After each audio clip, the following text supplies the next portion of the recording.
Dear students, good morning. आज हम बात करेंगे कि कांस्टेंट रुपी प्लान किस प्रकार से काम करता है। Generally as student of commerce और एक्सपर्ट्स ऑफ फाइनेंस और फंड मैनेजर्स, उन सब के लिए कई बार दिक्कत ये होती है कि मार्केट्स की जो टाइमिंग है उनको पहचानना बड़ा मुश्किल होता है कि कब डिसीजन ले, कब बेचें, कब खरीदें। तो कांस्टेंट रुपी जो प्लान है, ये इस प्रकार जो मार्केट टाइमिंग है ये अपने आप सेट करता है कि कब इन्वेस्ट करना है, कब बेचना है। तो ये टेबल मैंने एक बना ली है, इसमें इसके डिफरेंट कॉलम आप यहाँ पर देखिए। ये मार्केट प्राइस यहाँ पर हम दिखाएंगे, वैल्यू ऑफ स्टॉक पोर्शन यानी कि शेयर्स के अंदर जो हम इन्वेस्टमेंट करेंगे अपने पूरे फंड का, वो यहाँ पर दिखाएंगे। वैल्यू ऑफ डिफेंसिव पोर्शन यानी कि ये पोर्शन दिखाएगा कि भाई हमारे फंड का जो एक हिस्सा हम डिफेंसिव सिक्योरिटीज जैसे बॉन्ड्स में लगाएंगे, डिबेंचर्स में लगाएंगे, तो उसको दिखाएगा।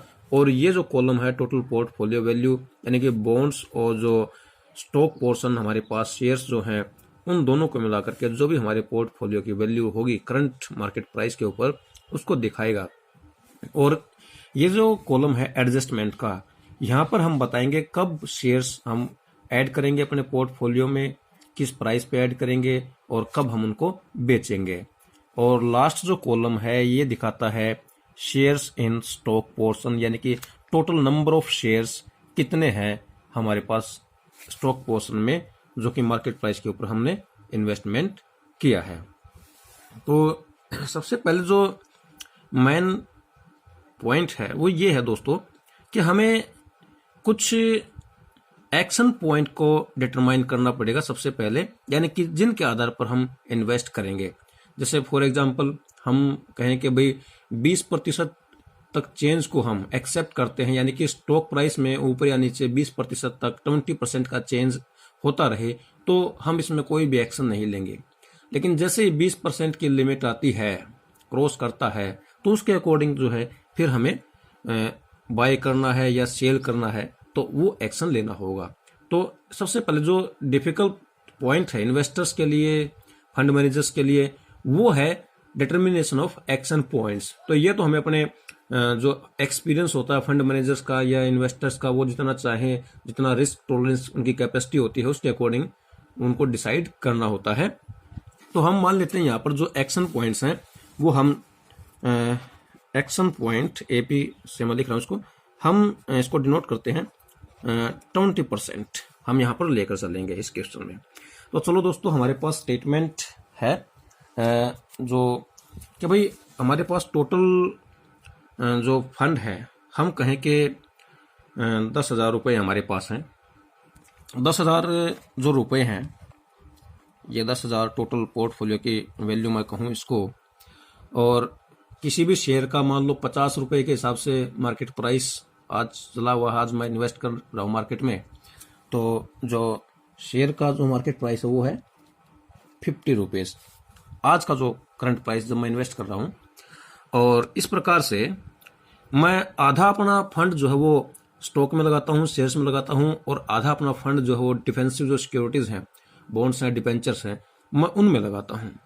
तो आधा आधा मैं कहूँ कि 5,000 रुपये मैं स्टॉक पोर्शन में लगाता हूँ। यहाँ पर ये 5,000 रुपये मैंने लगा दिए और 5,000 रुपये मैंने डिफेंसिव सिक्योरिटीज़ में बांट दिए। तो इस प्रकार से आप देख सकते हैं 5-5 हज़ार रुपये मैंने लगाए हैं और टोटल वैल्यू 10,000 रुपये है। मार्केट प्राइस 50,000 रुपये है, 50 रुपये है। और 50 रुपये का एक शेयर अगर मैंने खरीदा है तो 5,000 के मैंने शेयर कितने खरीदे? अगर मैं 5,000 को आप यूँ कहें डिवाइड करूँ 50 से, तो 100 शेयर जो है वो मैंने खरीद लिए हैं। तो यहाँ पर एडजस्टमेंट पॉइंट अभी खाली रहेगा क्योंकि यहाँ पर कोई एडजस्टमेंट हमने नहीं की है। और मेरे पास नंबर ऑफ शेयर्स हो गए 100। 5,000 50 रुपये का एक शेयर, तो 100 शेयर मेरे पास हो गए। ठीक है, तो चलिए दोस्तों आगे हम चलते हैं कि भाई मान लो शेयर का प्राइस कम हो गया और कम होकर के प्राइस हो गया 44 रुपीज़। ठीक है, जब बाजार में भाव गिरा और प्राइस कम हुआ तो जो स्टॉक पोर्शन है वो हमारे पास 100 शेयर है, जो भी मैंने आपको बताए थे। अब ये 5,000 के थे, जो वैल्यू है वो 50 रुपए के भाव पे, लेकिन ये गिर के 44 रुपए पे आ गया। तो इसकी वैल्यू क्या हो गई? 100 शेयर 44 रुपए का एक शेयर, तो 44 गुणा 100 अगर हम कर दें तो 4400 रुपए जो है स्टॉक पोर्शन की वैल्यू आ जाती है। ठीक है। और पोर्टफोलियो देखिए डिफेंसिव सिक्योरिटीज में है, इसमें कोई चेंज नहीं है, तो 5,000 रुपए का जो है यहां पर रहता है। तो यहां पर हम बात कहें कि जो टोटल पोर्टफोलियो वैल्यू है उसमें कितना परिवर्तन है? 10,000 से कम होकर के ये कितना हो गया? 5,000 और 4 9,000 9,400 रुपए जो है वो वैल्यू हमारे पास अभी बचती है। ठीक है। और एडजस्टमेंट के हिसाब से हम देखें, हमने 20% का एक्शन पॉइंट डिसाइड किया है, तो 50 रुपए से हमने शुरू किया है, और 50 का 20% अगर हम बात करें तो 50 रुपीज का देखिए 20% अगर हम निकालें तो ये आ जाता है 10 रुपए। यानी कि जब 10 रुपए का फ्लैक्चुएशन आएगा तभी हम कोई एक्शन जो है वो लेंगे। अभी ये अगर 10 की हम बात करें 10 रुपए की, तो 50 में से 10 गए तो 40 रुपीज। अगर 40 रुपीज तक गिरता है तो ही हम कुछ एक्शन लेंगे, अदरवाइज तब तक ये गिरता रहे। अगर ये 44 से ऊपर वापस चला जाता है तो भी हम कोई एक्शन नहीं लेंगे। अब 50 का 20% 10, अगर ये 60 रुपए पे जाता है, यानी कि 50 से ऊपर की तरफ जाता है 60 रुपए पे, तो ही हम कोई बेचने का जो है वो निर्णय लेंगे यहां पर। तो चलिए देखते हैं। अभी हम ये मान लेते हैं कि प्राइसेस और डाउन आते हैं, गिरावट होती है, तो ये गिर के आ जाता है 40 रुपए तक। ठीक है। तो 40 रुपए पर जब ये गिरता है तो स्टॉक की वैल्यू क्या रहेगी? 100 शेयर हमारे पास है, तो 4400 से घट करके ये 4,000 बचता है, और डिफेंसिव जो पोर्शन है उसकी वैल्यू 5,000, और टोटल पोर्टफोलियो की वैल्यू हमारे पास कितनी रहेगी? 9,000। ठीक है। तो दोस्तों यहां पर क्या है, अब 20% से कम हो गई वैल्यू, तो यहां पर हमें एक्शन लेना होगा। और एक्शन क्या लेना होगा? यहां पर हमें शेयर्स खरीदने हैं, क्योंकि ये जो कांस्टेंट रुपी प्लान है, इसमें क्या होता है कि जब प्राइस ज्यादा हो तो हम शेयर्स बेचें, और प्राइस कम हो तो हम शेयर्स को ऐड करें, खरीदें। तो यहां पर अब मैं इंडिकेट क्या करता हूं? बोट करें, बोट। ठीक है। तो यहां पर जो हमारे पास टोटल नंबर ऑफ शेयर्स कितने हैं? ये 100 हैं, और पहले वाले केस में भी 100 ही थे, तो यहां तक 100 हमारे पास चले आ रहे हैं। अब 40 रुपए के ऊपर जो एक्शन लेना है 40 रुपीज के ऊपर, ठीक है, वैल्यू क्या है? हमें क्या करना है? जो हमारा डिफेंसिव स्टॉक है उसमें से पैसा निकाल करके हमें स्टॉक पोर्शन में इन्वेस्ट करना है। और कितना इन्वेस्ट करना है कि वो अपने पहले वाले लेवल पे आ जाए। तभी तो इसका नाम क्या रखा है? कांस्टेंट रुपी प्लान। तो पहले का जो लेवल क्या है वो 5,000, तो यहां से अगर हम निकाल के यहां पहले वाले लेवल पे लाएं तो इसका मतलब क्या कि अभी 4,000 वैल्यू है, 4,000 से 5,000 करने के लिए हमारे कितना अमाउंट चाहिए? 1,000। तो 1,000 यहां से निकाल लें और 1,000 यहां पर इन्वेस्ट कर दें। तो 4,000 में 1,000 जोड़ के इन्वेस्ट हमने किया 40 रुपए पे, 1,000 रुपए और निकाला कहां से? बॉन्ड पोर्शन से। तो यहां पर कम हो गया, तो यहां पर बचा 4,000। ठीक है। तो पोर्टफोलियो की वैल्यू क्या बची हमारे पास? 9,000, क्योंकि 1,000 वहां से निकाल करके 1,000 वहां पे लगा दिया। अगर 40 रुपए के भाव पर हमने 1,000 रुपए इन्वेस्ट किए तो 1,000 के कितने शेयर्स आएंगे? नंबर ऑफ शेयर्स आएंगे 25 शेयर्स हमने जो है ये बोट कर लिए भैया। तो हमारे पास टोटल नंबर ऑफ शेयर्स 25 से बढ़ जाएगी, यानी कि 100 यहां पर है, तो 125 जो शेयर्स हैं वो अभी हमारे पास हो गए। ठीक है। तो ये तो जैसे मान लो कि भाई 20% डाउन पे जब आया तो उसका एक्शन हमने लिया, और मार्केट में इसी प्रकार से जो शेयर्स हैं वो उनके प्राइसेस जो है वो फ्लैक्चुएट होते रहते हैं। अब मान लो ये ऊपर की तरफ जाता है, यदि प्राइस ऊपर की तरफ जाता वापस, तो यहां पर एक्शन पॉइंट डिटरमाइन होगा 40 रुपीज पे, यानी कि 40 रुपीज का 20%, और जो कि क्या होगा 8 रुपये।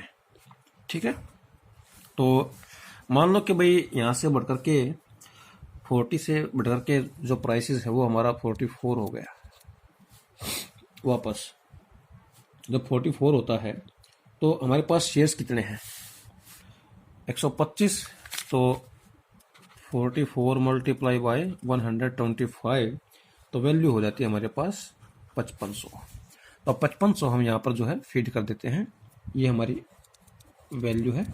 ठीक है, तो देखिए, और इस तरफ डिफेंसिव जो पोर्शन है उसकी वैल्यू 4000 और पोर्टफोलियो की वैल्यू 9500 रुपये हो गई। तो इस प्रकार से एडजस्टमेंट में अभी 20% कहाँ पे 8 रुपये बढ़ेंगे, यानी कि 40 + 8 48 रुपये हो जाएगा। चलिए हम बात करते हैं, ये 48 हो जाता है। जब 48 होता है तो 48 into number of share in stock portion 125, तो ये वैल्यू हमारे पास हो जाती है 6000। ठीक है, और ये वैल्यू हमारे पास रहती है 4000, और यहाँ पर पोर्टफोलियो वैल्यू क्या हो जाती है 10,000। ठीक है,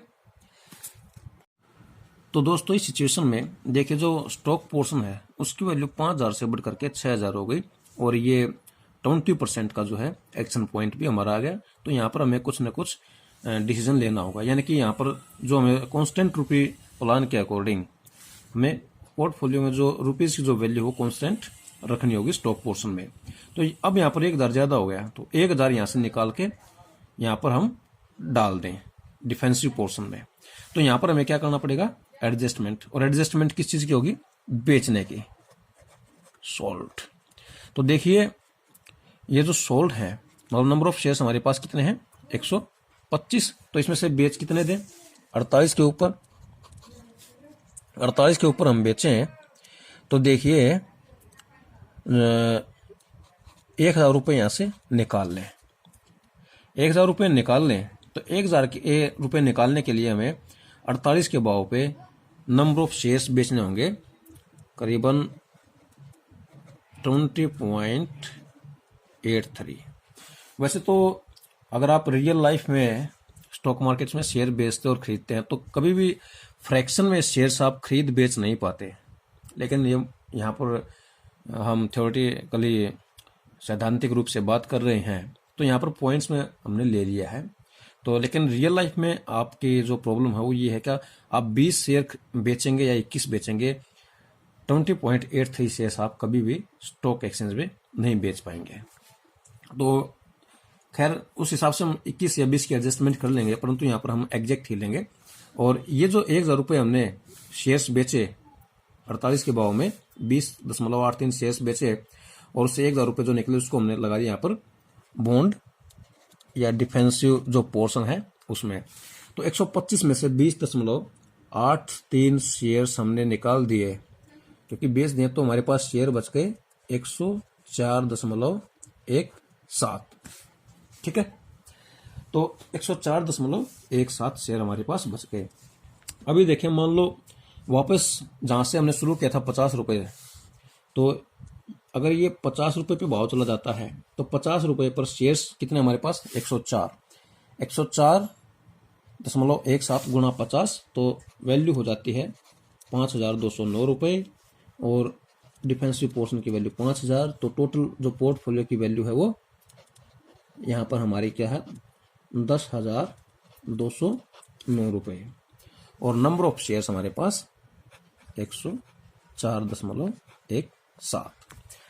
तो इस प्रकार से आपने देखा कि भाई यहाँ पर भी हमारे पास कुल जो जब 10,000 रुपये पोर्टफोलियो वैल्यू थी टोटल, तो वापस आने में 48 जो कि 50 रुपये पर थी, और इस साइकिल से हम घूम करके आए हैं इस स्ट्रेटजी को फॉलो करते हुए, तो 48 रुपये के ऊपर ही हमारे पास टोटल पोर्टफोलियो जो वैल्यू है वो 10,000 रुपये हो जाती है, और हमारे पास नंबर ऑफ शेयर्स हैं जो कि 100 से बढ़ करके वो भी 104 हो गए हैं। तो इस प्रकार से कांस्टेंट रुपी प्लान जो है वो वर्क करता है, तो इसको हम इम्प्लीमेंट कर सकते हैं। आज के लिए इतना ही, थैंक यू।